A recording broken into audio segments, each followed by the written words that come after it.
श्री सतनाम साहेब जी। अपने गुरु को जाकर भक्ति दिन रात करो, अपने गुरु को जाकर भक्ति दिन रात करो, पूरे ख्यालों से इस मन को सदा दूर करो।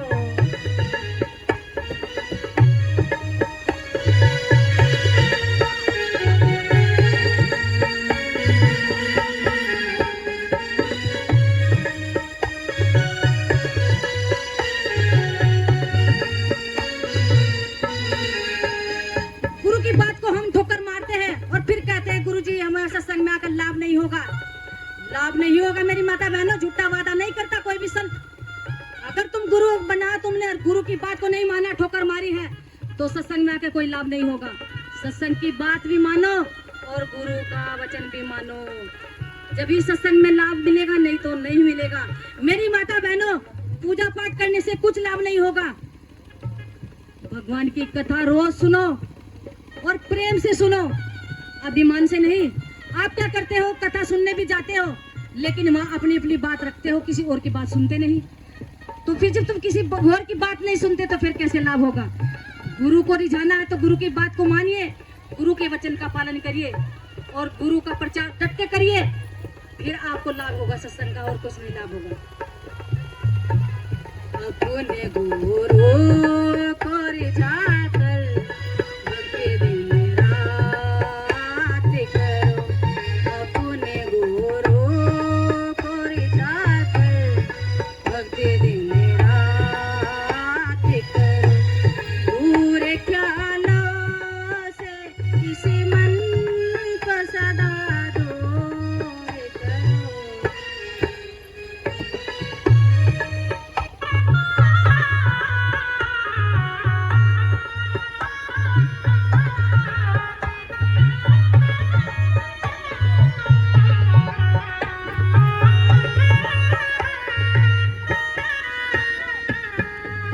काशी नगरी में गुरु रविदास जी आए थे, काशी नगरी में गुरु रविदास जी आए थे, भूले भटके हुए लोगों को सतमार्ग दर्शाए, भोले भगती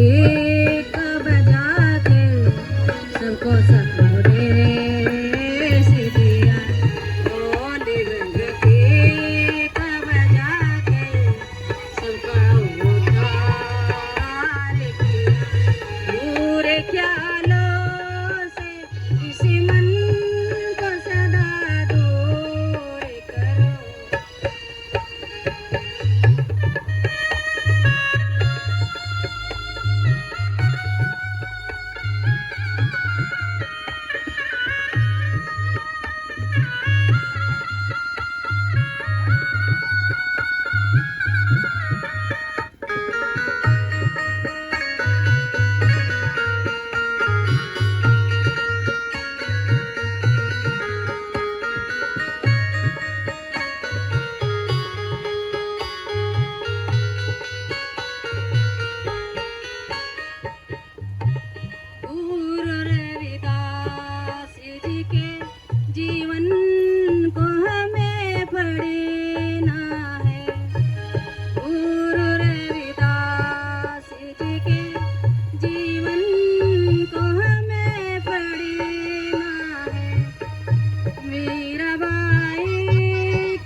बुराई करते थे, और आज भी ऐसे ही हुआ। तुम्हारे बीच में एक लेडीज के आ गई, तुम्हारे अंदर थलथली मच गई। क्यों? क्योंकि हम किसी माता बहन की अगर बात सुनना पसंद नहीं करते। अगर तुम्हारे बीच बड़े बड़े बालों वाले आ जाते तो तुम बड़े प्रेम से सुनते, लेकिन तुम्हारे बीच कौन आई? एक साधारण सी मनुष्य सी बहन, और उसकी बात तुम्हें पसंद नहीं आई। क्यों? अब बहनों, अगर आप गुरुमुखी हो तो गुरु का उल्लंघन मत करो, गुरु की बात का सम्मान रखो और गुरु की आज्ञा में रहो, नहीं तो फिर आपको लाभ नहीं होगा, फायदा नहीं होगा। हम आए थे आपके बीच में आपके दुखों को हटाने, आपके संकट को हटाने, लेकिन आपने भगवान को रिझा के बजाय नाराज कर दिया। मेरी माता बहनों, आपका भी भला हो और आपके जो भक्तजन आए उनका भी भला हो।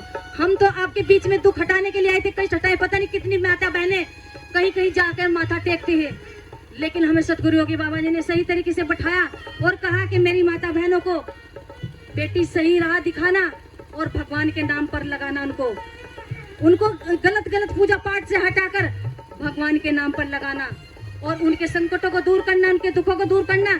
किसी माता बहनें रोती फिरती है कि मेरी बेटी की शादी नहीं हो रही, कोई माता बहनें रोती फिरती है कि मेरे बच्चे की नौकरी नहीं लग रही, कोई माता बहनें फिरती है कि मेरे दुख नहीं हट रहे। कैसे हट जाएंगे? जब भगवान की कथा होती तुम बैठना पसंद नहीं करते और फिर कहते हैं कि मेरे संकट हटते नहीं। कैसे हट जाएंगे मेरी माता बहनों? भगवान तुम लोगों के ही बीच है और तुम में ही समाया हुआ, लेकिन तुम अपने आप की पहचान नहीं करते, ना भगवान की पहचान करते।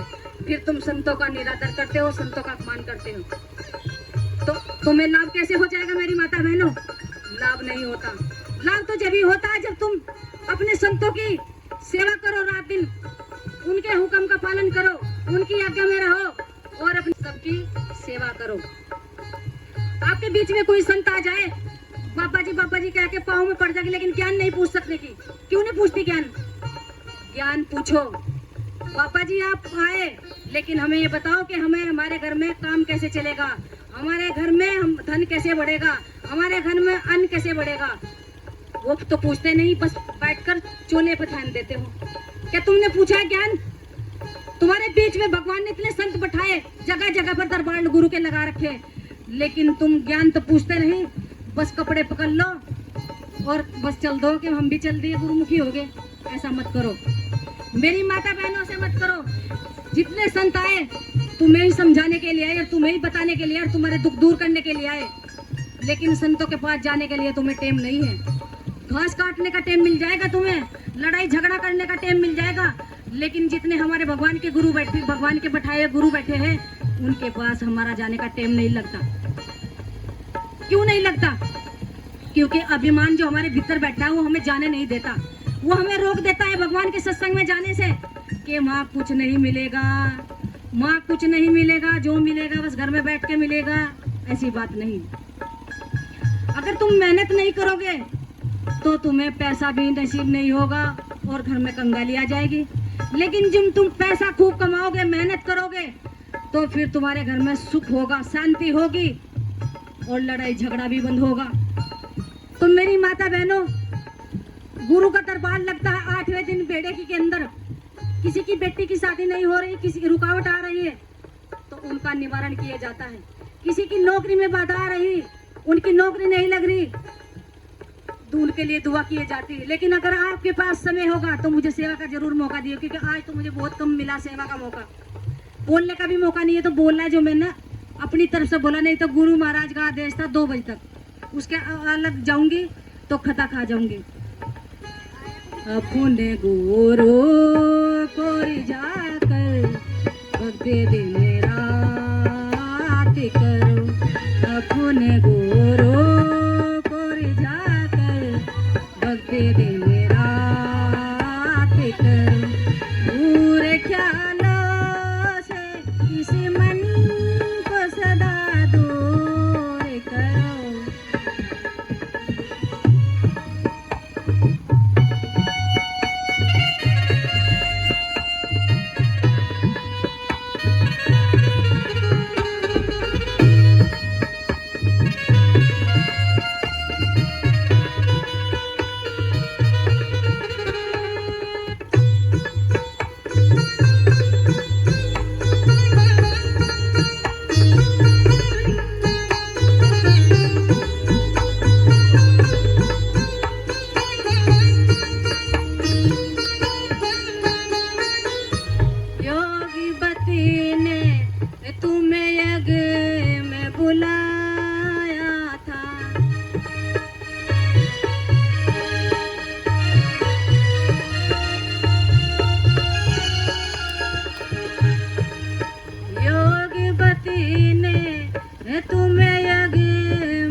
लोगों ने भोजन भी नहीं खाया था, सभी को गले से लगाकर सबको सदुपदेश किया, सभी को गले से लगाकर सबको सदुपदेश किया।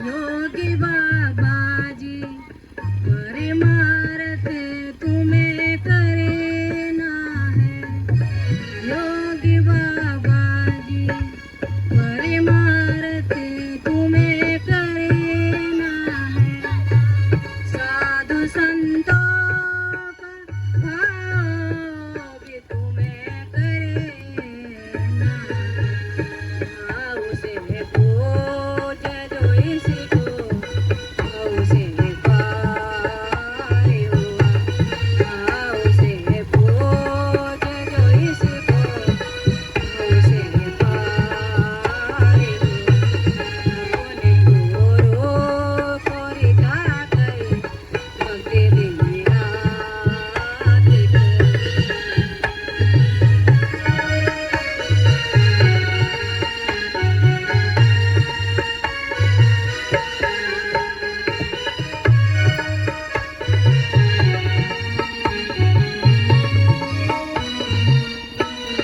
मेरी माता बहनों, मैं भी मीराबाई की तरह ही बैठी हूँ।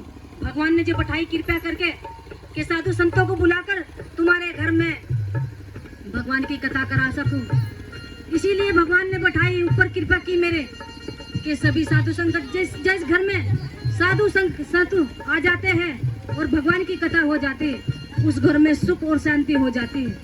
तो ज्यादा से ज्यादा कथा कराओ भगवान की और साधु संतों को खूब बुलाओ, लेकिन उसमें समय बढ़ाओ, समय कम ना करो। फिर अगर तुम्हें साधु संतों को बुलाना और सबको बुलवाना है तो उसमें टाइम बढ़ाओ, टाइम कम नहीं रहना चाहिए। फिर क्यों किसी का आ जाता बोलने का नंबर, किसी का नहीं आता, तो ऐसा मत करो। आगे से ध्यान रखना। अब आरती होगी और सभी प्रसाद यही खा के जाए।